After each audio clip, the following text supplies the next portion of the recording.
Hi, everyone. Welcome back to another episode of Let's Talk About It. I'm here with Erynn Floyd from Louisville Women's Soccer. Erynn, thanks so much for coming on the show today. Oh my gosh, thank you for having me. I'm so excited to be here. I'm so excited to talk with you. It's so cool when I meet people like in the wild and learn about their stories and then get to bring them on. And like you were a person like that. We met at AthleteCon. Well, I don't know when this is getting released, but for us a couple weeks ago, like 2 weeks ago in Charlotte. We just had such a great conversation about you at Louisville. So we kind of share something with the ACC that we both joined our teams as walk-ons, but you actually ended up earning a scholarship and now you're headed into your senior year. Let's just like get started with talking about that on your path to Louisville. Like, how did you get recruited? Yeah, so recruiting for my age was kind of chaotic because it was right during COVID. So it was all online. You couldn't take official visits. It was a lot because the recruiting process already, like June 15th hits and you're overwhelmed. But then not being able to go on campuses and like get that vibe from that school was really difficult. I really started looking just at smaller D1 schools in the Northeast. I think for that reason, because they were close, so they were drivable. I could go see the campus if I wanted to with my parents. But as much as I would love coaches or love the culture, it just never stuck. Nothing really ever felt like my school, and I never got that feeling of like, this is where I'm meant to be. So around like January, I took a while with my recruiting process. I really started focusing on Power 4 schools, specifically the ACC, which is arguably one of the best divisions for women's soccer. So I think I knew that my ceiling was high and I wanted to find a school that believed in that as well and a program that would support me through my growth and my development. One of my club coaches knew my current coach. There was a connection with a girl from my club that was playing there. That kind of got the conversation started. And then I think it was 3 or 4 months later that I ended up verbally committing as a committed walk-on. So I didn't have any athletic scholarship, but was able to get some academic money and just knew that this was a place where I could see myself growing into a larger role. Wow. I love like that. I know we haven't gotten into your whole story, but I love what you've said so far because there's like a couple things that are heading me. Like one, the idea of like the committed walk on, like preferred walk on and all that. Like I feel like people make so many assumptions about what walk on really means. And so like seeing you, like I feel like it's such a good explanation of it. And there's been a few other people that I've talked to who were also walk-ons. And I just feel like there's like no shame in it. And it's just like a part of the process, especially for women's sports. Like you'd be really shocked. Like most athletic departments, like most like programs don't have like full athletic scholarships for every team. Even with the NCAA like maximum that you're allowed, they still don't necessarily like fund all of those. And so I think that's really cool that you share that and that you're willing to come on the show and talk about it. But then also like you talking about like your potential. I felt that way a lot during my like recruiting process too. Like I felt like, okay, where I'm at right now and like what I'm showing as I'm getting recruited isn't like where I know or like where we think I'll be. And that's such a hard part of like the process, like getting people to believe in you. So it's so cool that you had a club coach who helped you with that. What were those conversations like with coaches as you were going through your whole process? Was it like a lot of people telling you like, no, we just don't think you can do it, or what was it like? Yeah, I think when I first started reaching out to programs, there was kind of an immediate pullback from the staff at my club of who I was reaching out to. They were like, hey, like, let's be realistic, meant to be in a supporting manner. But when you're in high school and you're like, wow, I want to go do something, and someone's kind of like, I don't know if that's for you. Some people take that as like oh wow, like people don't believe me, which definitely was a thought. But for me, I'm also the youngest and I'm stubborn as can be. So someone telling me that I couldn't do something actually only made me want to do it more. I think talking to the schools in itself was difficult for a few different reasons. Some schools didn't want to commit players yet because they couldn't see them in person. So they Okay. hadn't seen you play. They were resistant in committing to you through just like the film that you were sending. It was kind of a difficult situation. And some schools, given I'm a goalkeeper, it's hard to like a coach comes to watch a game. Every other position is active and constantly having different roles. There's a potential I just stand there for the whole 90 minutes because I'm not seeing a lot of action. Getting film, and it's like you don't just want to send your highlights and your saves because you want to show other parts of your games. And so it's just not being able to play in front of people or train in front of coaches was such a setback for me that I was already not a very spoken about player, and I didn't have that someone heard Erynn Floyd and was like, "Oh my gosh, I want to go recruit her." And so I didn't really have that push that some other goalkeepers did. And yeah, it was just kind of a difficult situation that I was thrown into that I had to make the best of. Yeah. So I kind of feel like every sport has those positions that don't really get the glory, Mhm. or it can be really hard to do well in your position based off your team. I would say for volleyball middle blocker, like my position is a little bit like that, just because if your team isn't passing well that day, then like it's impossible to like be a good blocker, like a good defender. Yeah. I feel like it's probably that way for soccer too, right? Like if the rest of your defense isn't performing great or if your offense isn't performing great, then like everything's just coming to you and it's like really hard to make that move. Yeah. Was that like kind of part of it? Is that kind of what you're saying with like with the film and everything? It was just like hard to show that you were a good player. Yeah, And I how think did you deal? it's also specific to me at least. I'm 5'7", which like people see that and they're like, "Oh, that's like decently tall," but most goalkeepers are 6 foot and above. So people like see 5'7" and they're like, "Oh, she's small in a goal. Like she's not going to get to things." And so showing like my speed, my footwork, all my other attributes that I think speak so much more to who I am as a player rather than my height. I just play differently than a lot of goalies do because of the height that I have. And that's so hard to show through a camera and through film. So it just kind of was a difficult situation all in all. The cards I dealt weren't ideal.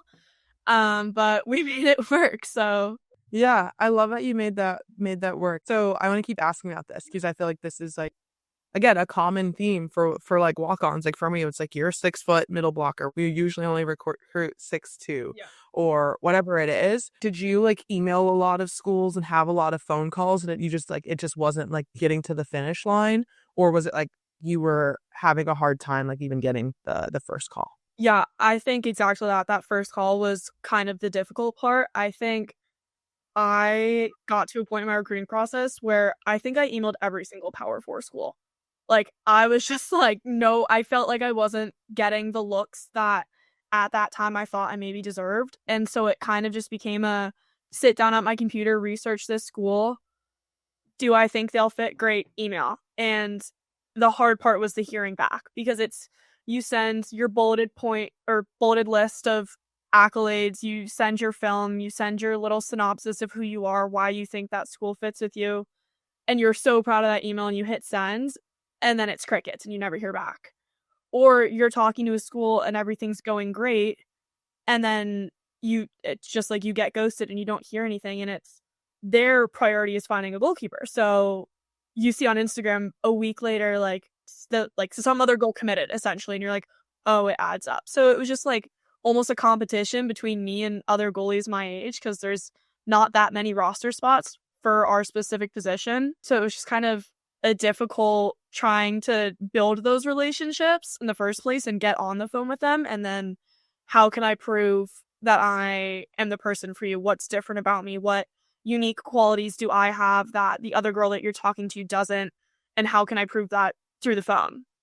Yeah, and that's like what you just said, like you're not responding to me, or I feel like the conversation pace changed and then like you go on Instagram in 2 days and like 2 days later and you see that they committed someone. Like that sucks. Like Mhm. I experienced that like even last year, like with the grad transfer portal. And I know that's such a common experience for people. What did you say to yourself in those moments, or like were there people around you who you would talk to about that? Yeah, I think my biggest support system has always been like my teammates, whatever team I'm on. And that was something that was high on my list when I was recruiting because I knew that my team was going to be my family. And so having my club teammates who they were already committed. So it was a little bit of my process was so different. And it was like, oh my gosh, all of these girls are committed. But at the same time, having them as a resource, like what was your conversation like with your coach beforehand? Or how did you get redirected to this school? And I think that's kind of how I viewed it, just redirection. I am a firm believer of everything happens for a reason, even the Yeah. times that I say that to myself and I hate it. So I think obviously it's that stomach gut drop of, oh, wow, I really liked that school. But then, okay, what else is out there for me? Well, I never thought I would have ended up here. I came and visited campus And this was the school that I didn't buy a single t-shirt, sweatshirt. I feel like it's always that way. I don't know why it ends up working out that way, but and it was nothing to the school or the program. I'm from Connecticut. I was like, I'm not going to school in Kentucky. Like, there's no way. And here I am 4 years later, still here. So I think it's really cool that you were open and like transparent with those teammates and you like told them how things were going, because I think I was more of that person who wanted to hide it, and I wanted to like kind of like take care of my ego and not let anyone know that I was having a hard time with recruiting. So I think it's really cool that you share that, because you ended up getting so much value out of that, of like sharing what happened and like hearing from 10 different people's experiences instead of just leaning on your own. So like that's really cool. And I hope if you're listening to this and you're going through that, like, please talk to those people. Like, do not do what I did. I don't know why I did that. Like, that was so ridiculous. Um, Sorry, go ahead. no, you're good. When I did commit, I didn't really tell anyone that I was a committed walk-on. I was just kind of like, oh, I'm going to Louisville, like, go Cards, yay. Um, and I think that's something I regret a little, because I think I just sat in this like dungeon of myself for a few weeks of feeling so unsure about everything. And I remember I never posted like a commitment post or anything, because I felt like undeserving of that post, because I felt Yeah. like everyone who was posting it had these like amazing scholarships and offers. And I was like, oh, like I don't really have that. And so I never posted on social media. I told my close friends and family, and word kind of spread through that, but it was never this whole, oh my gosh, like I'm committed here celebration. And I think that's something I regret, because I see where I am today and I see so many others who were committed walk-ons, and I think it's so much more common than people talk about, especially with what you said within women's sports, and just not having the same revenue that football programs or basketball programs have. And I don't think is that much like difference between necessarily being a scholarship recruit and a walk-on recruit. It could be timing. It could be you're committed later and they don't have the funds, but you're the same high-level player as someone who might be closer to a full ride, who got lucky and committed a few months before you did. Yeah, that's so true. I remember when I committed to Syracuse and like they posted it and everyone was like, "Oh my God, that's amazing. Like you went from here to this and this and you kept jumping up and like this is so cool and you're awesome." And I was like, "There's like a big part of this that I'm not telling you guys." And I don't know why I felt it was like so important, because it's like everyone has their different conversations. There's some people that walk on and they know that they're really going to have to fight for their spot, or there's a chance that they might not play, but they know that they want to be in this program or whatever reason. And then I'll say from my experience, like there was still the conversation that I was going to have to fight for my spot. Any player on the team would, but I knew that I was wanted and that they had a spot for me and they had a place for me in the rotation if I took it. And so again, like you don't know until you're done, but like, I don't know why I was so anxious to tell people. And I didn't even tell anyone really until I was done. And I felt that confidence because I did play and because I did have a great career during the year that I was there. You have a little bit of a unique story that doesn't often happen, where you ended up getting a scholarship. And so now you're on scholarship. Can you talk about that? Yeah, so another unique situation that I was thrown into, I got a call, I want to say like April, sometime in spring before my freshman year.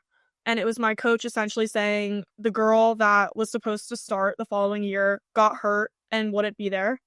And it was between me and a transfer that they were bringing in for that spot.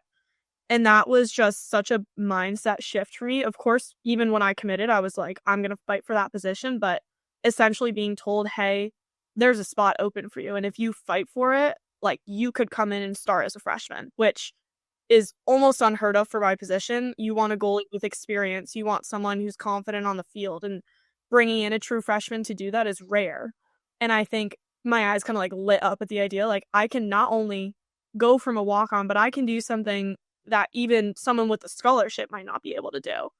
And it was just such a drive throughout my experience to be able to go do that. So I came in, obviously it was a competition. It wasn't just sitting there waiting for me to come in and take. It was a fight for it, but I won out. I played my freshman year and I had a conversation with the coaching staff after that.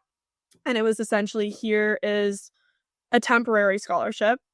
Because I was only a freshman, I hadn't really proved myself. I had come in a unique situation. I was the best goalkeeper at that time.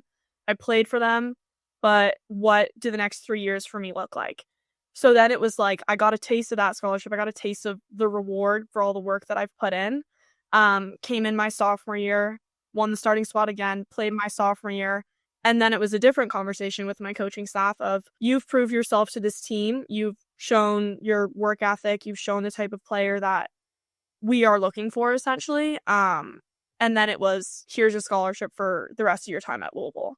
And that was the first time I think it didn't necessarily change my mindset or how I went about my daily routine and how I worked and who I was as a player on and off the field. But it was that one time where I felt like I could take a breath for a second and be like, okay, like this coaching staff sees me as a valuable asset of their team enough to invest in me for the rest of my career. Like they see my role on this team and they value it. And that was more than anyone could ever ask for. That's so amazing. And it's like how it worked up too. I can imagine that there was a lot of like ups and downs for you throughout that process as well, of like having those conversations like, I just had a great season for you guys, what do you mean like I still have to prove myself and all of that. Can you talk a little bit more about your relationship with your coaches in that period, right? Like you said a really good thing there, like they're investing in you. And I think that's something that comes up a lot for people who are debating whether they should walk on or not or be a walk on, is like, should I go to this place that maybe feels like they don't necessarily need me, but they'll take me, versus another school that might not have everything I want, but I know for sure that they want me? How did you handle that, maybe like perceived relationship with your coaches? Yeah, so I think even dating back to the call that I committed to Louisville on, something that struck both my parents and me was in that conversation, it wasn't just we want to develop her as a soccer player, but it was we want to develop her into a badass woman on and off the field. Like we want her to leave here as a better human being than she's coming into. It was the investment in my values. And I think that was something where I was like, okay, I'm coming in as a walk-on. Maybe things don't work out, but I would leave here a better person than I am right now.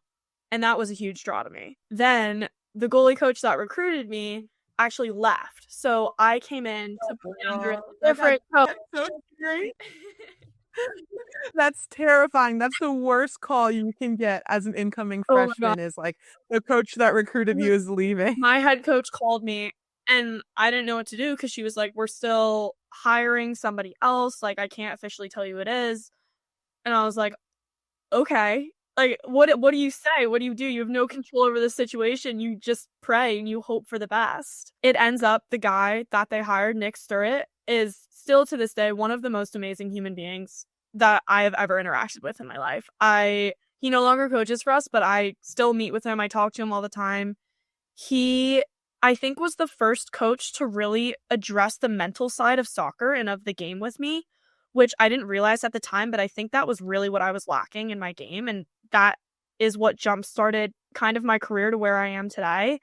Him just being a constant support system and knowing that I could go talk to him about anything, soccer or not, that his door was always open, and having that comfortable relationship, especially being so far from home, was huge for me. I think he never made me feel like I was someone who was constantly trying to prove something to him.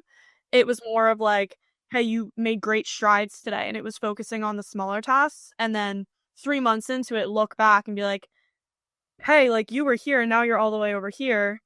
But because we just took it day by day and it wasn't this huge leap that I had to make, that was the difference for me. Yeah, I think the coaching that you get makes such a big difference in people's career that I don't think they realize. And the coaching and your connection with your coach matters so much more than like the name across the chest at times. Right? Like I think people always say that, like, oh, like I could have gone here and then I would have won conference or I would have won a natty or blah, blah, blah, blah, blah. And it's like, there's no way to know that for sure. Like, it really depends on the coach. And even like, you'll look now, like everyone has such a different relationship. Like you go and talk to my class, like every single one of us had a different relationship with our coach, like in a different perspective on like what we liked and didn't like. So I think it's so cool that you were able to find that. And like, hopefully, that helps someone, because there's a high probability that there's someone watching this right now who just found out that the coach that recruited them is great. It happens all the time.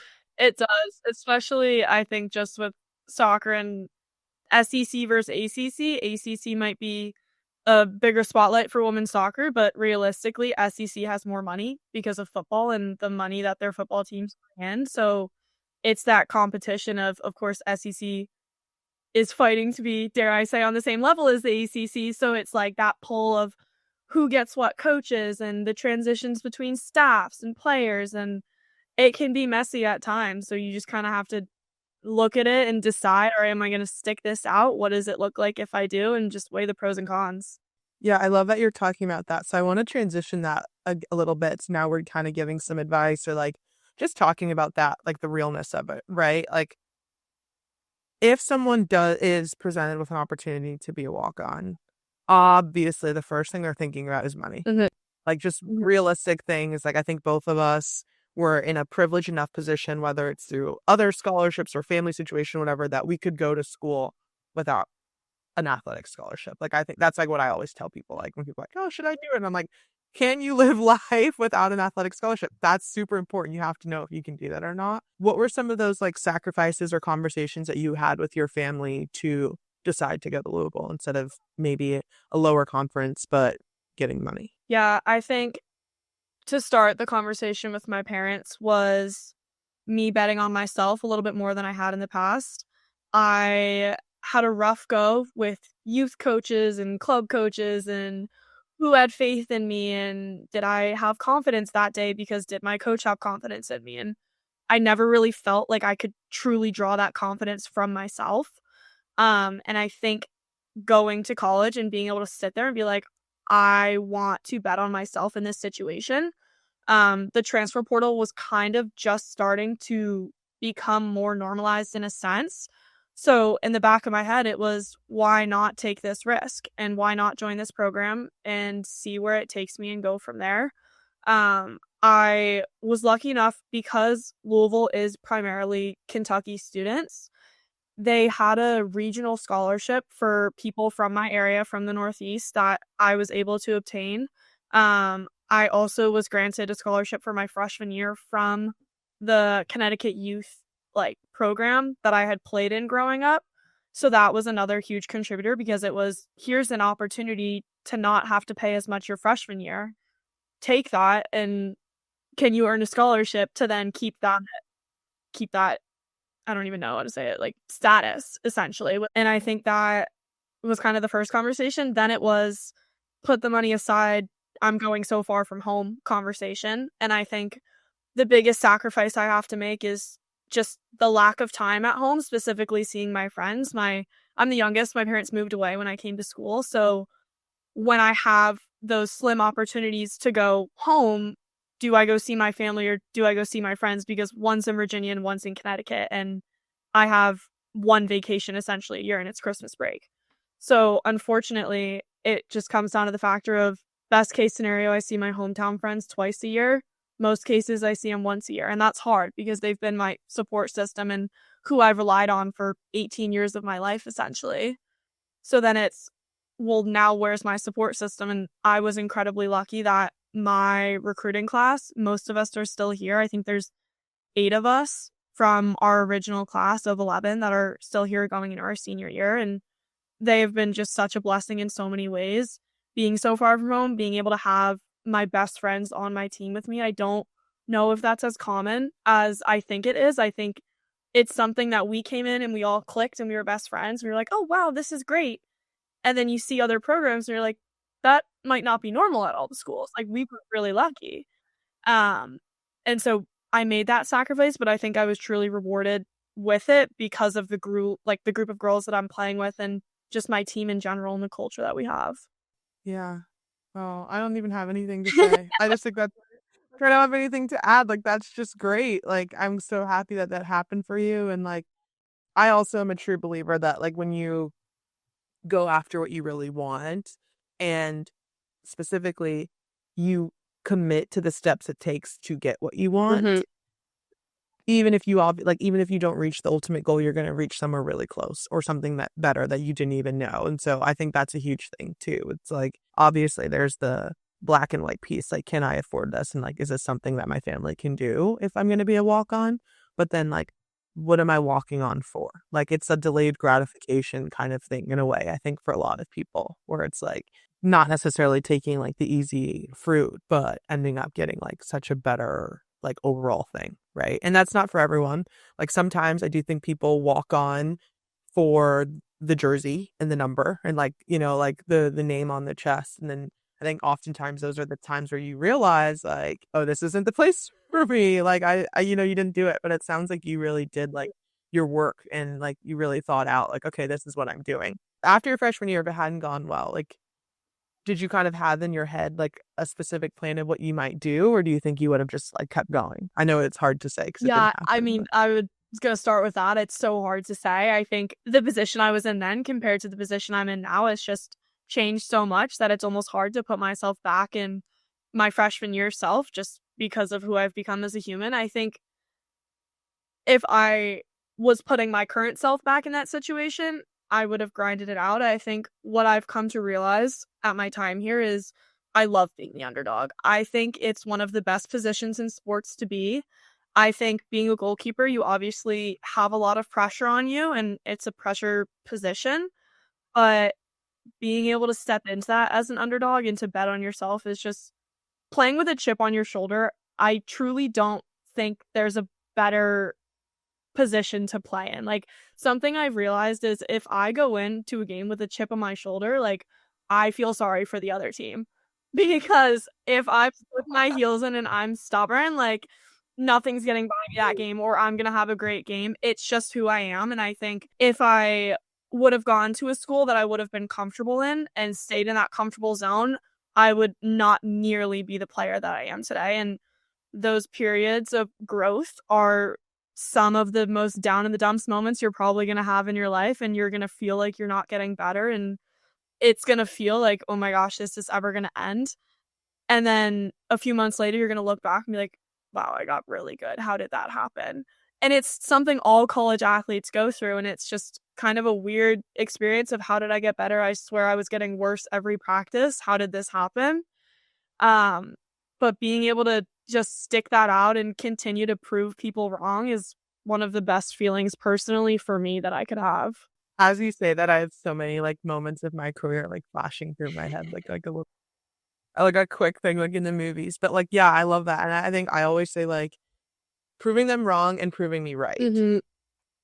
I love, you know, and I just love everything that you're saying about your career and stuff. Like I really relate to that, and I think exactly what you said about choosing the uncomfortable thing so that you can learn to be comfortable in the uncomfortable, and just like the sense of accomplishment and the pride that you have for yourself when you do choose that hard thing, when you know that it's what is meant for you, or what, when you know it's like what you really want to do. Mhm. I absolutely love that. Erynn, thank you so much for coming on the show. Thank you for having me. Hey guys, it's Sydney. I hope you enjoyed this episode of Let's Talk About It. If you did, make sure to leave a review and send it to your friend. Let's keep this conversation going. I'll see you guys next week.